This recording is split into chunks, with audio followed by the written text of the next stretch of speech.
Okay, on pages 48 and 49, especially on page 48, you'll see the verb gustar, okay?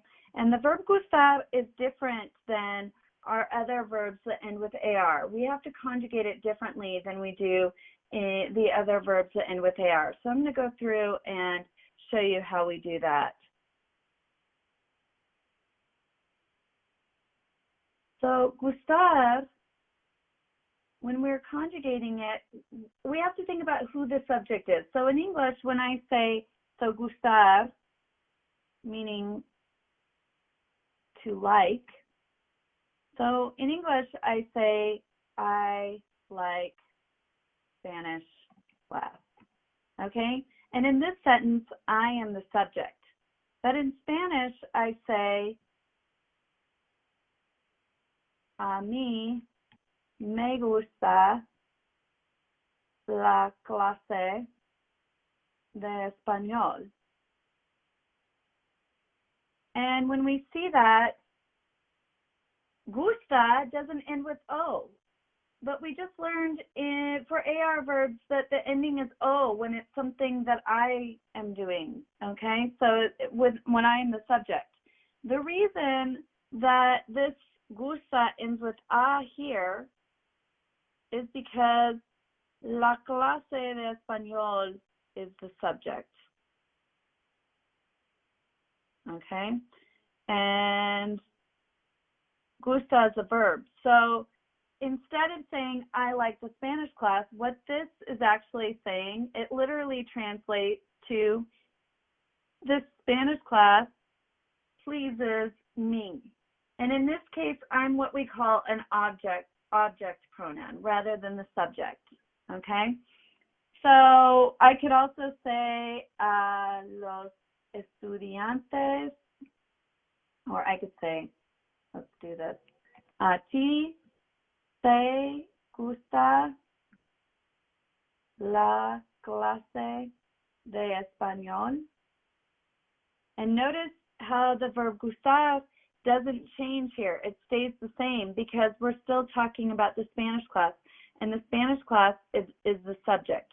So here we're saying the Spanish class pleases you, or does the Spanish class please you? And in Spanish, we don't have to have the does part. So does the Spanish class please you? And then you are the object rather than the subject, okay?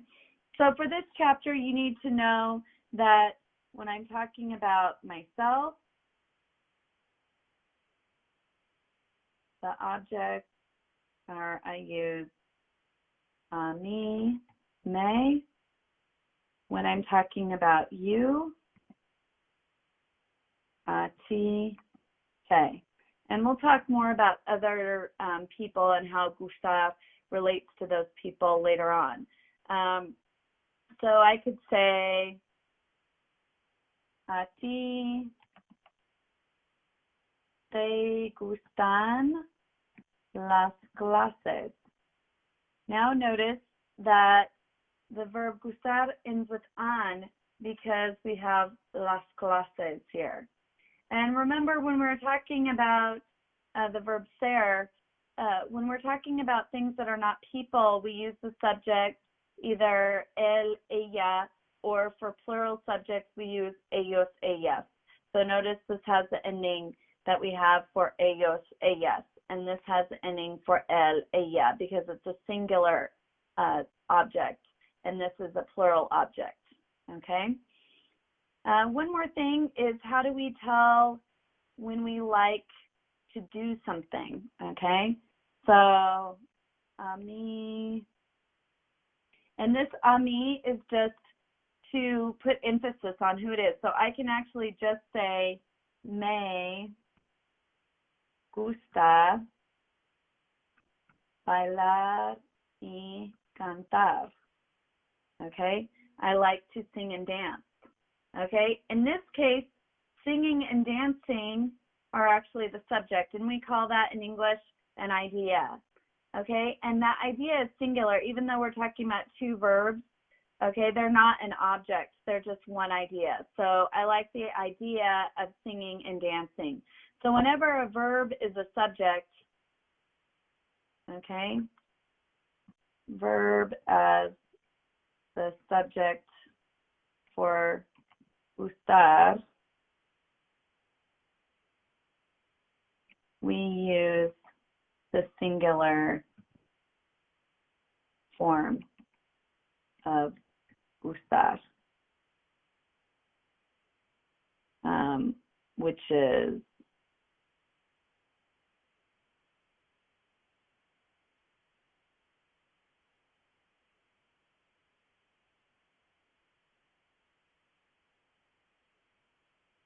which is gustar. Okay, and that's how we use gustar.